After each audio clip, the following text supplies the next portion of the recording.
Macam mana nak jadi YouTuber ataupun content creator yang berjaya?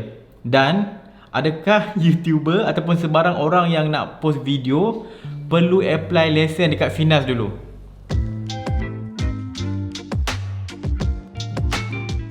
Okay, sebelum saya nak cerita pasal macam mana cara nak jadi YouTuber berjaya, sekarang ni tengah hot isu yang setiap orang yang buat video perlu apply lesen dekat Finas dan kena join seniman lah apa kan, sebab ada dapat berita daripada Bernama dan link ke Finas tu yang kita rasa macam keliru sikit. Okay, saya baru saja cek kat Kementerian Komunikasi dan Multimedia Malaysia. Kalau kat sini kita akan nampak dia orang punya statement sini, penjelasan isu lesen perfilman Finas. Cuma saya nak simplifykan kenyataan daripada Menteri Komunikasi dan Multimedia ni.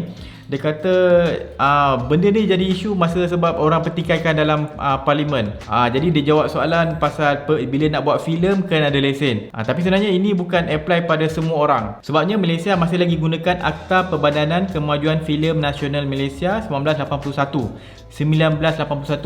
Sampai sekarang guna tu lagi. So maksudnya orang yang buat video TikTok, orang buat video YouTube apa semua tak perlu apply lesen filem.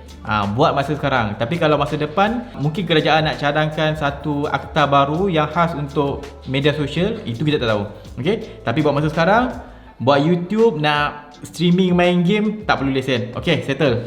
Okay, sekarang macam mana nak jadi content creator ataupun YouTuber yang berjaya? Satu benda yang saya boleh katakan, iaitu kena pandai manage. Kalau orang tanya saya dalam nak buat main YouTuber ke, buat Facebook video ke, jadi content creator kan, apa faktor satu yang kalau kita boleh sebut satu paling penting, saya akan katakan management skill. Skill untuk manage kita punya life sebagai content creator sangat-sangat penting. Management ni ada banyak sudut.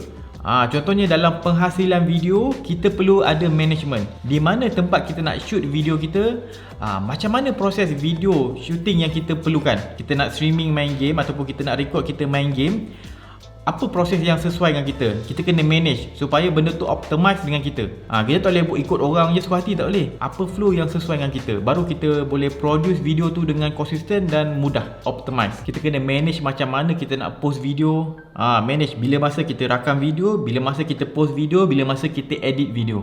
Kena manage tu semua. Bunyi macam remeh lah, management macam remeh kan? Tak, dia sangat-sangat penting. Sebabnya kalau salah manage, kita akan serabut hidup kita. Contohnya kalau saya dah berkahwin kan, masa saya buat content ni, saya kena manage dengan masa dengan family, masa dengan anak-anak. Walaupun saya buat video kat rumah, saya kena manage bila masa saya nak main dengan anak saya.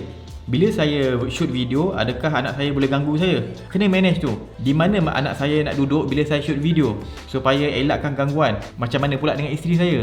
Bila patutnya saya shoot video supaya isteri saya okey dengan proses saya shoot video tu. Sebab kita buat kat rumah, jadi kalau kita tak manage, nanti senang gaduh dengan isteri. Anak-anak boleh tak puas hati dengan kita sebab Aisyah main video je, buat video je, tapi tak layan dia. Kena manage. Kalau tak manage benda tu, kita main buat je, lama-lama kita akan ada timbul satu masalah. Timbul masalah ni, rumah makin bersepah, video makin susah nak dibuat sebabnya clash dengan macam-macam benda. Lepas tu wife selalu angin dengan kita sebab bila kita buat video je, buat macam rumah ni jadi macam kacau bilau, nampak? Itu semua sebab tak manage. Manage apa lagi? Manage duit. Macam mana kita nak pastikan duit masuk kita lebih banyak daripada duit keluar? Tu kena manage.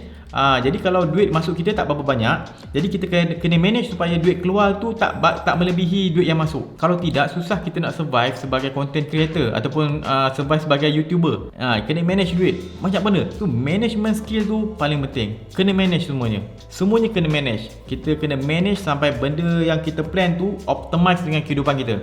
Setiap orang berbeza. Kalau dia YouTuber tapi dia student, lain cerita dia. Kalau student tapi PJJ, duduk kat rumah, rakam video kat rumah, tapi dalam satu masa dia kadang-kadang pergi ke college dia ataupun dia pergi ke U dia untuk pergi kelas, tapi mostly dia PJJ contoh, itu flow lain. Kalau duduk dekat college, flow lain. Kalau kita buat YouTube ataupun content creation ni sebagai seorang business, sama juga kena penting management. Mungkin dia kena fikirkan macam mana kita nak manage output kita punya video.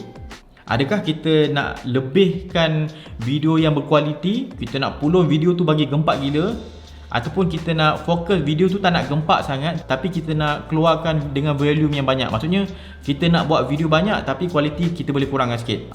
Kita kena manage. Kita agak apa yang sesuai dengan kita. Kalau kita duk spend buat video yang terlalu gempak sampai banyak buang masa kat satu video saja, benda lain susah nak jalan, tak boleh jadi juga. Jadi dia kena optimize kan mana pattern macam mana yang sesuai dengan bisnes dia.